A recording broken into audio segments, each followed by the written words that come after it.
अस्सलाम वालेकुम dear students. जैसा कि आपको मालूम है हम लोग डिस्कस कर रहे हैं lesson the God of the only world जो लिखी है अमितो घोष ने। हमने इसका पहला एक हिस्सा थोड़ा सा पढ़ा है जिसमें हम लोगों ने डिस्कस किया कि कैसे अमितो घोष और ये शाहिद एक दूसरे के साथ बात करते हैं। यानी शाहिद आगा शाहिद अली जो है इसकी अप्रोचिंग डेथ होती है क्योंकि इसको ट्यूमर होता है। ये लिखा है इसने अपने दोस्त आगा शाहिद अली के लिए, जो एक कश्मीरी बॉर्न पोइट है, अमेरिका में रह रहे थे। आगा शाहिद अली बहुत अच्छे रिनाउंड इंग्लिश पोइट माने जाते हैं। तो अमितो घोष ने कहा कि जब एक बार हमें कहीं जाना था तो इसने मुझे कहा कि मेरी मौत नज़दीक आ रही है, तो जब मैं मरूं आप मेरे लिए कुछ लिखोगे।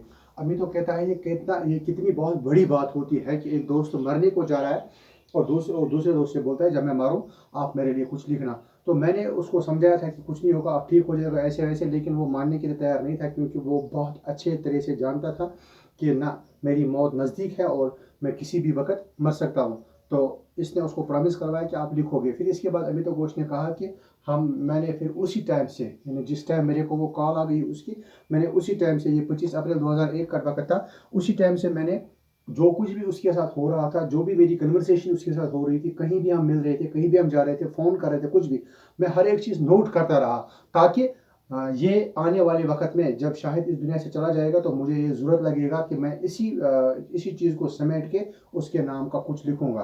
तो इसने कहा अब ये आगे इसको पढ़ेंगे कि कैसे इनकी मुलाकात हुई, कहाँ मिल गए, कैसे ये दोस्ती इनकी दोस्ती बन गई। आज हमें वही कुछ डिस्कस करना है। I knew Shahid's work long before I met him.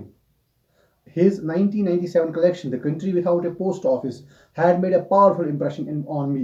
His voice was like none I had ever heard before, at once lyrical and fiercely disciplined, engaged and yet deeply inward. Not for him the mock casual, almost prose of so much contemporary poetry.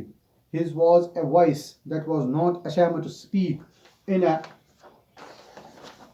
Bodic register. I knew of none else who would even conceive of publishing a line like Mad Heart Be Brave. अब अमित तो हमें introduction देता है कि कैसे हमारी मुलाकात हो गई। कहता है मैंने जब इसकी एक बुक आई थी आगा शाहिद अली की 1997 में, 1997 में, उस बुक का नाम था the country without a post office, without a post office. एक बात जहन में हमेशा रखना, जब भी ये अदीब लोग कंट्री इंग्लिश में इस्तेमाल करते हैं, इस कंट्री का मतलब मुल्क नहीं होता है, इस कंट्री का मतलब होता है विलेज। एक ऐसे गांव की कहानी है जिसमें पोस्ट ऑफिस नहीं है, उसी गांव की कहानी इसने लिखी है, मतलब ये इमेजिनेटिव होते हैं, इसने लिखी है। अमित तो कहता है कि जब मैंने उसकी वो कलेक्शन पढ़ी 1997 की, वो जो बुक थी, उससे पहले मैं शाहिद को ज़्यादा नहीं जानता था, मतलब थोड़ी बहुत हमारी मुलाकात हुई थी, लेकिन जब मैंने इसका ये बुक जो पढ़ी जिसने मुझे बहुत इम्प्रेस किया, इसकी लैंग्वेज जो थी बहुत ही मतलब इम्प्रेसिव थी। वो हर एक लहज, हर एक जिस पैराए से भी लेंगे उस पैराए में वो बहुत ही खूबसूरत लैंग्वेज थी, यानी वो उसकी फसाहत बहुत अच्छी थी।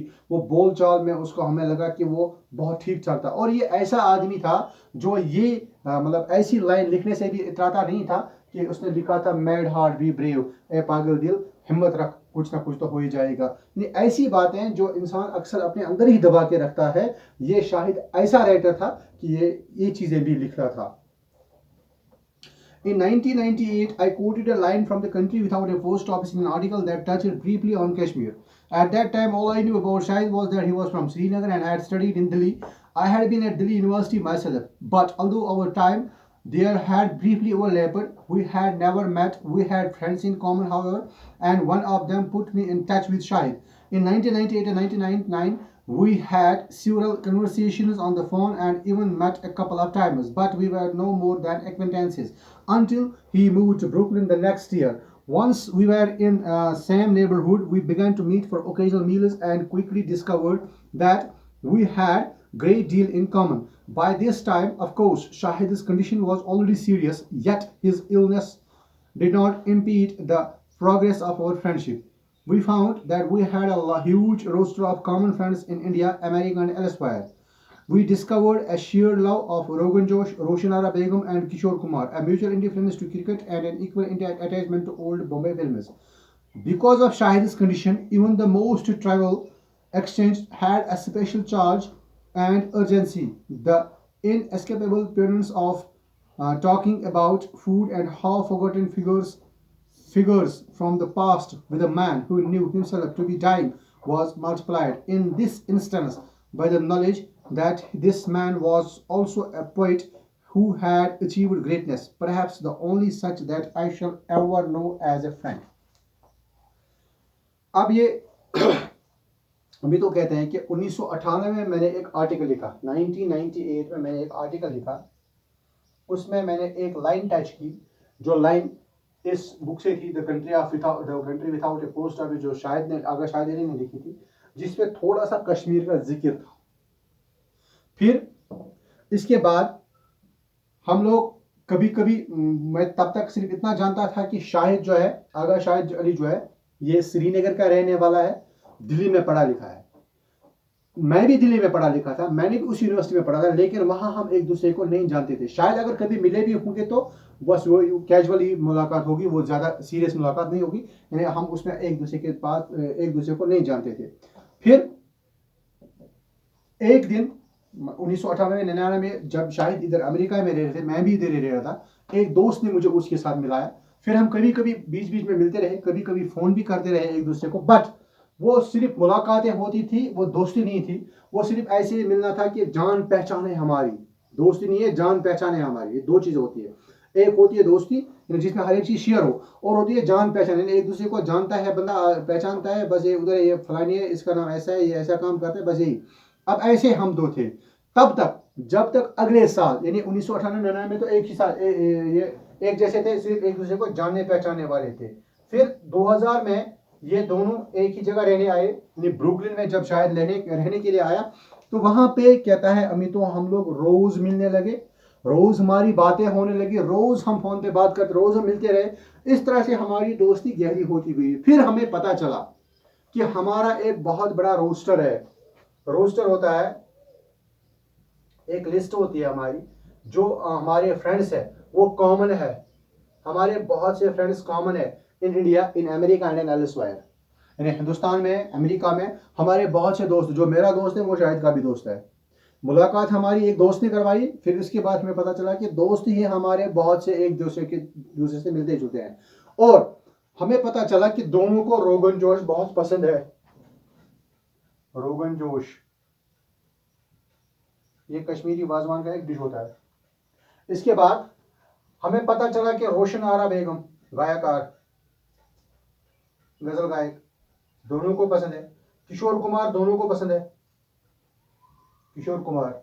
और दोनों को क्रिकेट से कोई दिलचस्पी नहीं है, क्रिकेट से दोनों को कोई दिलचस्पी नहीं है।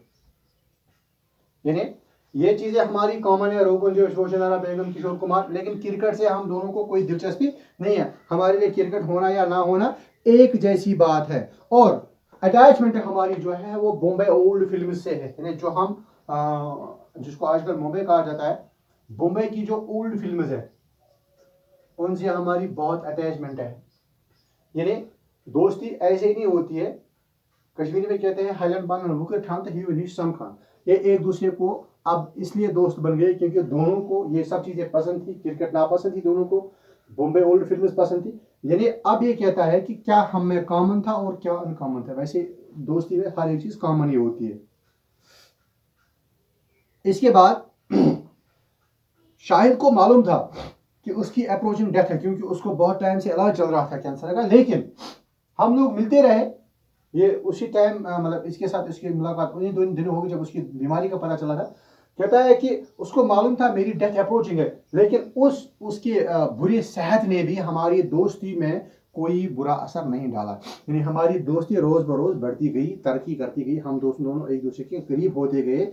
जिन्हें हमें पता था, इसको पता था कि ये मरने वाला है, मुझे भी पता था, लेकिन कुछ नहीं हुआ उससे। और हम दोनों कभी कभी बैठा करते थे और पिछली यादें ताज़ा करते थे। वो तस्वीरें हमारे जहन में आया करती थी कि हम लोग कैसे थे, फिर क्या हो रहा था, फिर कौन था वहां पे, यानी पुराना सब कुछ याद आ रहा था हमें एक एक करके। और दूसरी बात थी, ये जो मेरा दोस्त है आगा शायद ये ऐसा पहला आदमी है जो मेरा दोस्त हो और इतना अच्छा पोइट भी हो, यानी ये बहुत अच्छे शायर भी थे। तो मैं फख्र करता हूँ कि मेरे को इतना अच्छा दोस्त मिला था। One afternoon, the writer Sukito Mehta, who also lives in Brooklyn, joined us for lunch. Together we hatched a plan for an Ada by definition, a gathering that has no agenda other than conviviality. Shahid was enthusiastic and we began to meet regularly. From time to time, other writers would join us. On one occasion, a crew arrived with a television camera. Shahid was not in the least bit put out. I am so shameless. I just love the camera. फिर अमित तो कहता है एक दिन क्या हुआ कि हमारा एक दोस्त आया, वो राइटर था, क्योंकि राइटर की दोस्ती तो राइटर के साथ ही होती है अक्सर। उसका नाम था सुकीतो मेहता। सुकीतो मेहता ये आया एक दोपहर को हमसे मिलने के लिए। हम बैठ गए, हमने एक प्लान बनाया, एक अड्डा, ये डेफिनेशन उन्होंने रखी थी। अड्डा होता है हम मिलेंगे, कुछ खाएंगे पिएंगे, इसका एजेंडा नहीं होगा कि हमें डिस्कस करना है शायरी को क्या करना है, लिखना कैसे, ये कैसे, बस कुछ नहीं, सिर्फ फ्रेंडलीनेस के लिए, दोस्ती के लिए थोड़ा सा मुलाकात करेंगे, गपशप करेंगे, बैठेंगे एक दूसरे के साथ, दिल का बोझ हल्का करेंगे, कोई और एजेंडा नहीं है, खाना पीना और बस ये गपशप। इसका नाम इन्होंने रखा था अड्डा। हमने बनाया एक प्रोग्राम और हम बनाते थे। शाहिद जो था वो बहुत ज्यादा एंथुसियास्टिक था इन चीजों का। उसको हमेशा ये फिक्र रहती थी कि कब हम मिले, दोस्त कब दो चार एक साथ हो जाए, कब बातें हो जाए, कब खाना हो जाए, कब पीना हो जाए, बस यही ऐश व आराम की जिंदगी होनी चाहिए थी शाहिद के लिए। तो ये कहता है हम लोगों ने वो प्लान बनाया और हम लोग कभी कभी बीच में मिलते थे तो बाकी राइटर्स भी हमारे साथ ज्वाइन करते थे। इसके बाद एक दिन उसी दिन हम लोग बैठे थे एक अड्डा पे, एक फंक्शन में बैठे थे ऐसे ही गपशप वाली फंक्शन में। तो कैमरा वाले आ गए, ये टीवी इंटरव्यू वाले आ गए, क्रू आ गई वो शाहिद का इंटरव्यू लेने के लिए। लेकिन शाहिद जो था वो इस चीज़ उनको इसको इन चीज़ों में कोई दिलचस्पी नहीं थी, उसने वो इनकार ही कर दिया, मैं नहीं आऊँगा। अमित तो कहता है मैं इतना बेशर्म था कि मैं ही गया टीवी वालों के सामने, कहा चलो मेरा इंटरव्यू ले लो, बाकी हम कल पढ़ेंगे इंशाल्लाह।